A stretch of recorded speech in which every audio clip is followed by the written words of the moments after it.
Evo šta imamo. Imamo LG Q1090 Beauty. Novi. Dobiva se jako puno opreme unutra, ali kutija stvarno fenomenalno izgleda. Nešto slično kao iPhone. Sve je znači u malim kutijicama smješteno unutra. Znači od punjača, slušalica, baterija, tako dalje. Možete vidjeti ovo. Jedna kutica, druga kutica, treća kutica i uputstva. Isto lijepo zapakirana, zapečačena, serijskim brojem. Jedna kutica unutra za slušalice. Punjač, USB kabel za kompjuter, što je najbitnije u biti. I ovo je dobro ova animacija, ako se sad vidi malo, kad se otvara, gore izgleda. To je kutija.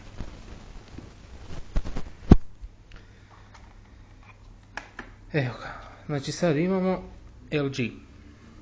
Da malo kažemo o njegovom obliku i tako. Ovo je srebrne boje, vrlo je lagan, praktičan, ali je dosta tu širok. Mogli su ga malo istanjiti što se tiče toga. Ovdje je zaobljeno, znači ne smeta džepu. Imamo konferencijsku kameru, zvučnik, tu je dolje mikrofon, mala rupica. Sa strane imamo okidač za kameru, zaključavanje tipkovnice, multimedijalne tipke, fotoaparat, video i preglednik slika. Gore nemamo baš puno ništa toga, osim ovoga ovdje tu, kad se stisne onda se otvara ovaj poklopčić iza. Znači kad se on otvori, unutra je baterija, SIM kartica i microSD. Ovdje, ovaj poklopčić na ovoj strani je USB, ide na slider gore dolje i spajanje za kompjuter i punjač usput. Znači vrlo praktično napravljeno. Vrlo je jednostavan u biti, da.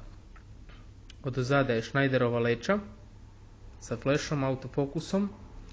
Ovo ovdje što se okreće je u biti zoom, što nije baš praktično kod fotografiranja jer stalno prstima se dotiče ovdje, onda se više jedan dio prsta snima nego, ali se može i sa ove strane, tako da, dobro. Evo, ovo je u standby modu, trenutno je zaključen, što se kasnije može podesiti.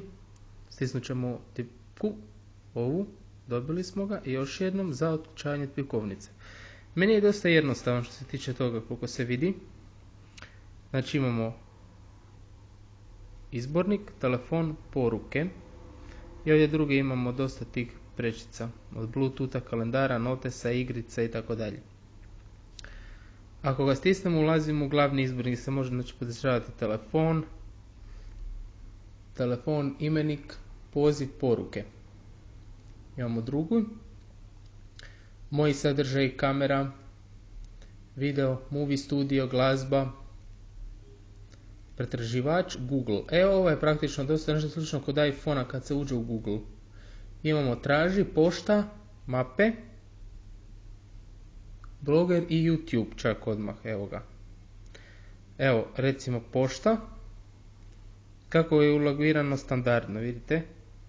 Kao kod iPhone-a, username, password i odmah se logirate. Šteta što ovaj telefon nema bežični LAN, bi se sve to dalo lakše iskoristiti. Jer ima dosta brz procesor i dosta giga memorije unutar sa memorijskom karticom, šteta što nema stvarno. Ali podržava sve ostale funkcije, znači ovo je 3G telefon. Ovdje isto imamo postavke znači za zaslon, profili, Bluetooth veza, način rada i tako dalje. Alarm opet, to je to. Ovo je znači kratica za vraćanje nazad. Ovdje kada je telefon u standby modu, ovdje je imenik. Ovdje dolje između ovih hotkeysa i ovog imenika idu ove strelice koliko se vidi.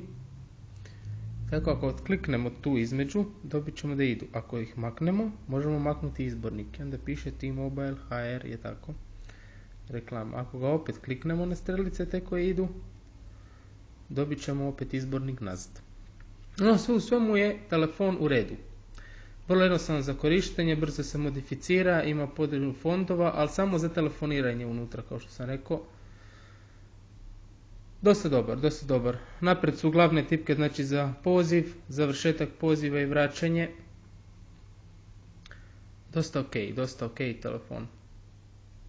Evo, pa ko voli, nek izvoli, je tako. Ovo je potpuno nov. Kamera, da vidite kako kamera i funkcionira. Vidite. Ima flash, znači.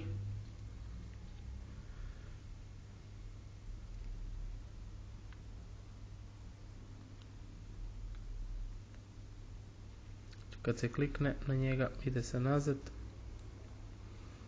Evo, to je to. Zaključavanje tljkovnice tu.